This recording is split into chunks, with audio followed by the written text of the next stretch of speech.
পানির নহর, দুধের নহর, শরাবের নহর, মধুর নহর, এই চারটা নহর দিয়ে বান্দাকে ধন্য করবেন। আরো যা যা বান্দার প্রয়োজন, দুনিয়াতে হয়তো টাকা পয়সার জন্য খেতে পারে নাই, নিতে পারে নাই, চাইছে পায় নাই, বড় লোকের কাছে গিয়ে ফিরে এসেছে পায় নাই, নিজের কাছে টাকা নাই, নিতে পারে নাই। আল্লাহ বলেন বান্দা আখিরাতে যা চাও, মালা আইনুন রাত ওয়ালা উযুনুন সারা আলা কলবি বাশার, রাসূলের মাধ্যমে জানিয়ে দিয়েছেন তোমার দিল যেটা কল্পনা করে নাই, চক্ষু যেটা দেখে নাই, কান যেটা শুনে নাই, এমন এমন নাজ নিয়ামত তোমাদেরকে দিয়ে তোমাদের জান্নাতকে এত সুন্দর করাবো,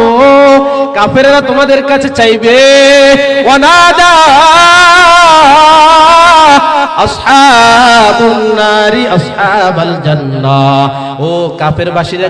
ডেকে ডেকে বলবে ওরে জান্নাতীরা কিছু দাও না, কষ্টে আছি, এত আগুন জ্বলতেছি, গলা শুকিয়ে গেছে, আল্লাহ যে নাজ নিয়ামত দিয়েছে একটু দাও না। বলবে না না না, তোমাদেরকে দেওয়া যাবে না, আল্লাহ তোমাদের জন্য এটা হারাম করেছে।